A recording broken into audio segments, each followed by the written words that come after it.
You're watching News 5 at 5.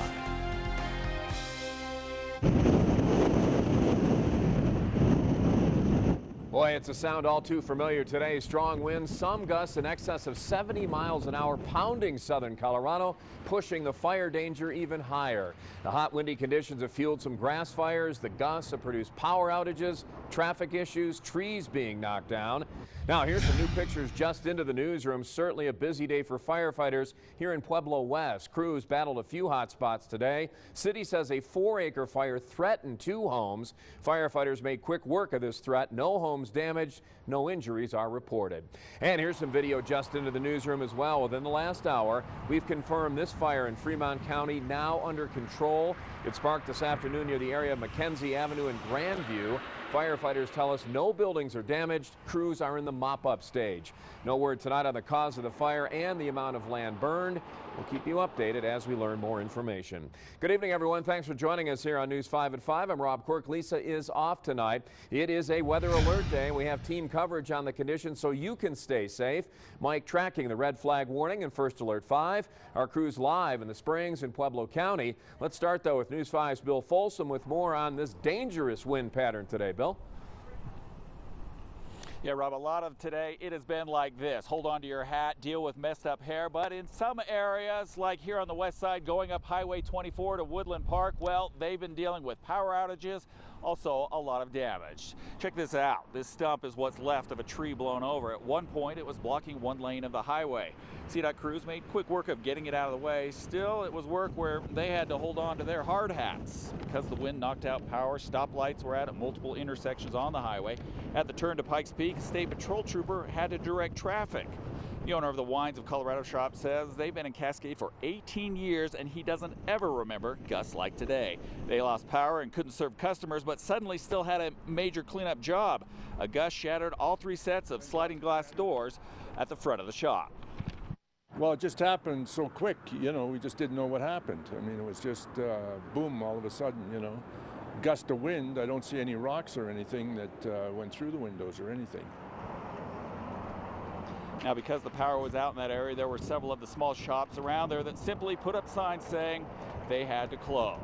So damage, also a mess, and we saw a lot of that also coming back down through the canyon. More trees down and a whole lot of garbage. Well, it had taken flight today.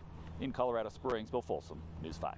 Bill, thanks for that perspective. A live look now from Colorado Springs. A red flag warning in effect for a few more hours. Let's check in with lead forecaster Mike Daniels. How much longer, Mike? These are devastating winds. About that, Rob. I gave our viewers the first alert on this windstorm Monday night. That red flag warning still active until 8 o'clock tonight from Colorado Springs, Pueblo into Fremont County down to Trinidad, all the way out east to the Kansas border. And here's the reason why. The wind will continue. Very low relative humidity. We've got dry ground fuels across the area, so any fire that should start between now and 8 o'clock will really spread very quickly. Still have a high wind warning active. That continues until 5 a.m. for El Paso County, Teller County, Custer County, Huerfano County, into Los Animas County. Along I-25, gusts up to 55 miles per hour. Go west into the foothills, gusts up to 75 and even 80 miles per hour possible between now and 5 o'clock tomorrow morning. Here's how bad that wind was today in the Springs. A gust at 54. Pueblo, top wind speed was 47 miles per hour. Canyon City, Pueblo West, Woodland Park with gusts into the 50s and 60s. These areas had hurricane force wind today. San Isabel, Monarch Pass, east of Wetmore, and just 10 miles south of Westcliff, a gust at 90 miles per hour earlier today. Here's your wind forecast. This is 11 o'clock tonight. Winds still howling across the I-25 corridor all the way back west to the Continental Divide. Even early tomorrow morning, those winds will continue. Then the winds start to die off tomorrow afternoon. I'll look at current wind speeds across our area. Still really gusty in the Springs. Southwest sustained at 39. Pueblo right now, a westerly wind sustained at 45 miles per hour. With the wind today came some real warm air. Carly Hoffman joins us now with a look at those record highs today. Carly.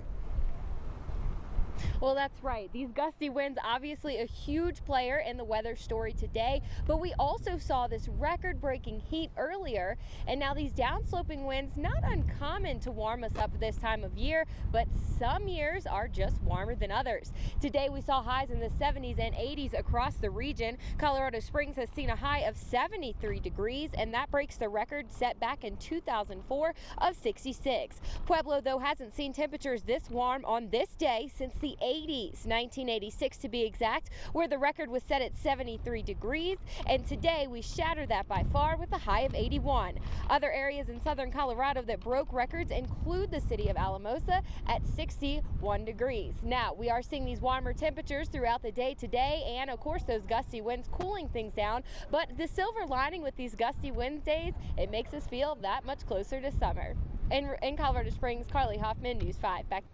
All right, Carly, thanks. The glass half full scenario. Thank you. Yeah, here's a familiar sight.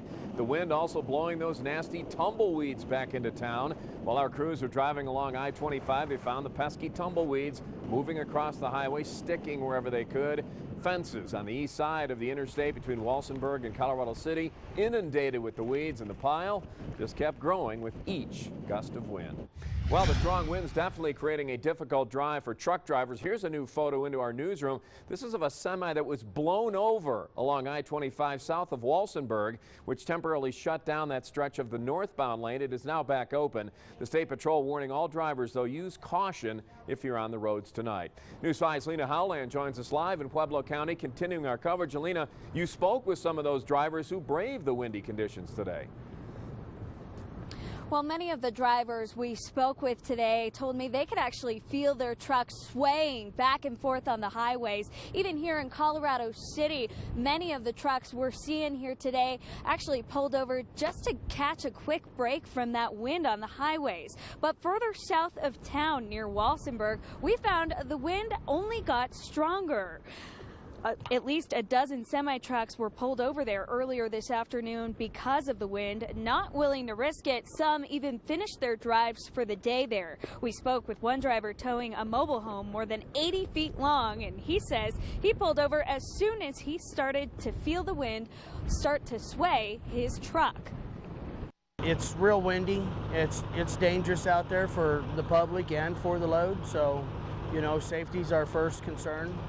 And we just need to shut down in winds like this, you know.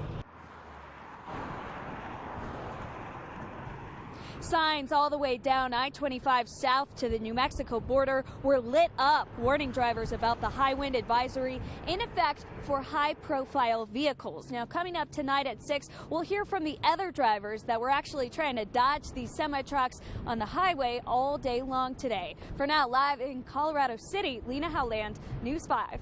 Lena, thanks. Developing tonight, one structure is burned after a grass fire in Weld County in northern Colorado. Take a look. This was a scene today on Weld County Road 75 between County Roads 128 and 130. Deputies and fire crews still on scene working to contain those flames. No word tonight on how much grass burned or if there are anyone injured. A high wind watch remains in effect for Weld County throughout this evening. Now to Kansas, further east, where fire crews were battling this massive grass fire sparked on the Kansas-Missouri border earlier today. The fire has destroyed at least 2 barns, several acres scorched. Most of Kansas also under the red flag warning this evening. Well, we spoke with the Colorado Springs fire chief today about the potential fire danger. He says there are things we can all do to prevent grass fires from starting up. First, don't throw the cigarettes outside your car window or onto the ground, and avoid any type of outdoor burning. Right now, because of increased temps and the high winds we spoke of, the fire danger just keeps on growing. Since a red flag warning is in effect, the fire department has more crews on hand, and there is an increase in the response level. Our team gave you the first alert on today's red flag warning. We'll keep you updated on tonight's conditions both on air and online at KOAA.com.